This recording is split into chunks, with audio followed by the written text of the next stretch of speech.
Don't act too close to me tonight. People here don't know I'm dating you. She ordered before her work awards gala, then moved my seat to the back table so she could sit up front and take photos like she was single. I left quietly. By the time I reached the parking garage, she'd left 5 voicemails, each one more frantic, sobbing that it was just for appearances and begging me to please answer the phone. I, 31, male, had been with Rachel, 29, for 18 months when she invited me to her company's annual awards gala. The invitation came with instructions I should have recognized as red flags. Don't act too close to me tonight. People here don't know I'm dating you. She said it casually, like she was reminding me to bring a jacket. When we arrived at the ballroom, I was wearing the suit she'd picked out. My name was on the seating chart next to hers at table 1, right up front near the stage. I saw it printed there. Rachel saw it too. Then she walked to the event coordinator and had my seat moved. Not to table 2, not to table 3, to table 12, in the back corner, near the kitchen doors. She sat up front with her colleagues, posed for photos, laughed into the cameras like she'd arrived alone. I watched from the shadows for 30 minutes.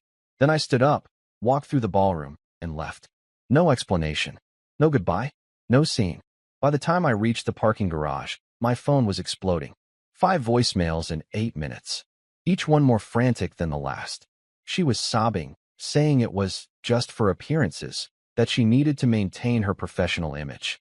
I listened to each message once. Then I deleted them all and drove home.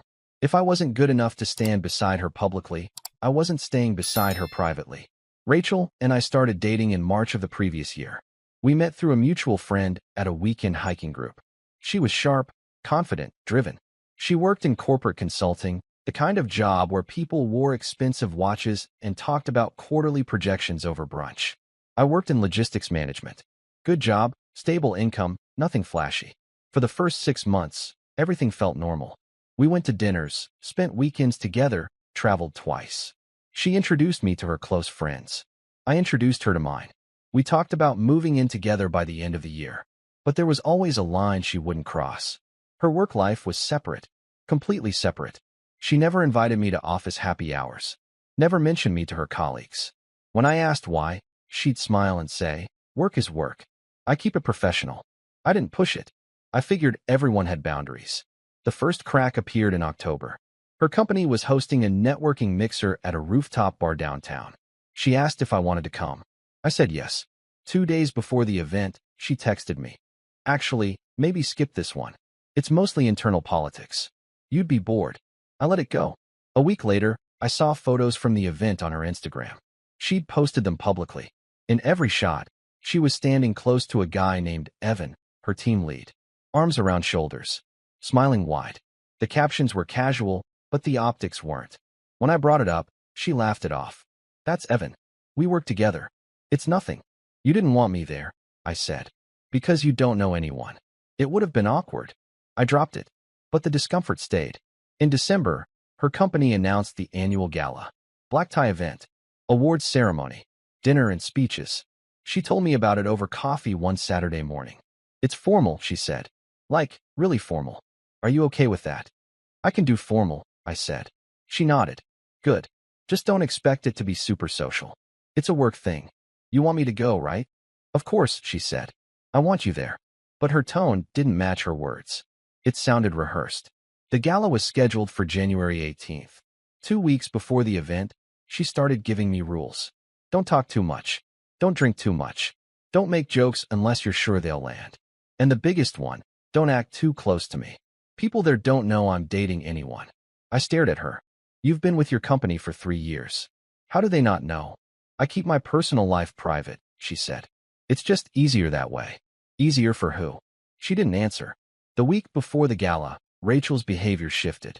She was anxious, checking her phone constantly, rehearsing her speech for the awards presentation. She was nominated for a team leadership award. It mattered to her, but she was also erasing me. On Monday, she asked me what I was planning to wear. I told her, black suit, white shirt, dark tie. Standard formal. "Do you have a navy suit?" she asked. "No." "What?" "Navy might be better. Less obvious." "Obvious how?" She hesitated. "Just less matchy with everyone else." I didn't own a navy suit, so she took me shopping. We went to a department store downtown. She picked out a suit that looked fine but felt off. Too plain. Too forgettable. When I tried it on, she nodded approvingly. Perfect, she said. You'll blend right in. Blend. That was the word she used. On Thursday, the seating chart went live on the event app. Table assignments were posted. I checked mine. Table 1. Seat 4. Right next to Rachel. I texted her. Looks like we're sitting together. She replied an hour later. I'll double check that. Might need to shift a few people around for work reasons. Work reasons. Another phrase I was starting to hate. On Friday night, she came over to my apartment. We were supposed to watch a movie, but she spent most of the evening scrolling through her phone, liking posts, responding to messages. I asked her what she was working on. Just coordinating with people for tomorrow, she said. Coordinating what? Photos. Table arrangements. You know, event stuff. That night, she stayed over. In the morning, she was up early, hair done, makeup perfect. She was already dressed in her gown, a deep green number that probably cost more than my rent. She looked stunning. You look amazing, I said. She smiled, but it didn't reach her eyes. Thanks. You should start getting ready soon. We need to leave by 5. 5. The event starts at 7. I have to be there early. Photos. Prep. You can come with me, but you'll have to wait in the lobby for a bit. Wait in the lobby? Just while I do the pre-event stuff with my team. It won't be long. It was another small cut. Another reminder that I was adjacent to her life, not part of it. We arrived at the venue at 5:20 p.m. The hotel ballroom was massive, chandeliers hanging from the ceiling, round tables arranged in neat rows. Staff were still setting up, adjusting centerpieces, testing microphones. Rachel walked in like she owned the place. I followed a few steps behind. She stopped near the entrance, turned to me, and said the words that made everything click into place. Don't act too close to me tonight. People here don't know I'm dating you. I felt my chest tighten. What? Just keep it low-key. Professional. We're here for the event, not to make a statement. Rachel, I'm your boyfriend. I'm not a statement. She glanced around, checking if anyone was listening. I know. I just need tonight to go smoothly. Please. I didn't argue. I nodded. I followed her inside. The first thing I did was check the seating chart again. My name was still listed at table 1, seat 4, right next to hers. I pointed it out to her. I saw, she said. I'm going to fix that. Fix it how? You'll be more comfortable at a different table. Trust me. Before I could respond, she walked over to the event coordinator, a woman in a headset holding a clipboard. They spoke in low voices. I watched Rachel gesture toward the seating chart, then toward me, then back to the chart. The coordinator nodded, made a note, and walked away. Rachel returned, smiling. All set. All set for what? Your new seat. You're at table 12 now. It's closer to the bar. You'll have more space. Table 12. I didn't need to check the chart to know what that meant. Table 12 was in the back corner, near the kitchen doors, where the lights were dimmer and the speakers were quieter. It was where they put the plus ones nobody wanted to explain. Rachel, I said quietly, why are you doing this? I'm not doing anything. I'm just making sure everyone's comfortable. I was comfortable at table 1. You don't know anyone at table 1. I know you. She looked at me, and for a second, I thought she might change her mind. But then she glanced over her shoulder, saw a few of her colleagues entering the ballroom, and her expression hardened. Just go with it, she said. Please. For me. I didn't say anything. I walked to table 12 and sat down. Update 1. The ballroom filled quickly. By 6:45 p.m., every table was packed. Table 1 was the loudest. Rachel sat in the center, surrounded by her team. Evan was on her right. Another colleague, a woman named Darcy, was on her left. They were laughing, clinking glasses, posing for photos. I watched from table 12. My table mates were polite but distant. A couple from accounting. A guy from IT who spent most of the evening on his phone. A woman who introduced herself as someone's sister. None of them knew Rachel. None of them knew why I was there. At 7:10 p.m., the program started. Speeches, awards, video montages. Rachel's category was announced at 7:35 p.m. She didn't win, but she was gracious, clapping politely, smiling for the camera. When the winner's name was called, she stood and applauded like it didn't bother her. But I saw the tightness in her jaw. After the awards, the event shifted into dinner service. Plates were brought out. Wine was poured. Conversations grew louder. Rachel never looked back at my table. Not once. At 8:05 p.m., I stood up. The couple from accounting glanced at me. Heading out? The woman asked. Yeah, I said. Early morning tomorrow. She nodded. Have a good night. I walked through the ballroom. Slow, steady steps. I passed table 6. Table 4. Table 2. I walked right past table 1. Rachel's back was to me. She was mid-conversation, laughing at something Evan said. I didn't stop. I didn't say goodbye. I kept walking until I reached the exit, pushed through the double doors, and stepped into the hallway. The silence was immediate. No music. No voices. Just the hum of the air conditioning. I took the elevator down to the parking garage. My hands were steady. My breathing was calm. I wasn't angry. I wasn't hurt. I was done. I reached my car at 8:12 p.m. I unlocked the door, sat in the driver's seat, and placed my phone in the cup holder. Then I started the engine. At 8:14 p.m., my phone buzzed. A call from Rachel. I didn't answer. At 8:15 p.m., it buzzed again. Another call. I let it ring. By 8:18 p.m., there were 5 missed calls. Then the voicemail started. I turned on the speaker and listened to the first one. Hey, where are you? Someone said you left? Call me back. Her voice was confused but controlled. The second voicemail came 30 seconds later. Seriously, where did you go? People are asking. Just call me. Please. Now there was an edge to her tone. The third voicemail was longer. Okay, I get it. You're upset. But can we please talk about this? I didn't mean for it to come off that way. Just come back. Please. I'll explain everything. Her voice cracked at the end. The fourth voicemail was pure panic. Please answer the phone. I'm sorry. I know I messed up. I just didn't want people to make assumptions. It wasn't about you. Please, just call me back. She was crying now. The fifth voicemail was barely coherent. I don't know what to do. Everyone's asking where you went. I told them you weren't feeling well, but I don't think they believe me. Please, just please answer. I need you to answer. I listened to all 5 messages. Then I deleted them. I put the car in reverse and drove home. Update 2. By the time I walked into my apartment, it was 8:50 p.m. My phone had 23 unread texts. All from Rachel. Where are you? Please call me. I'm freaking out. Everyone's asking questions. I told them you had a work emergency. Can you just text me back so I know you're okay? I'm leaving the event early. I can't focus. I'm coming to your place. I read through the messages once.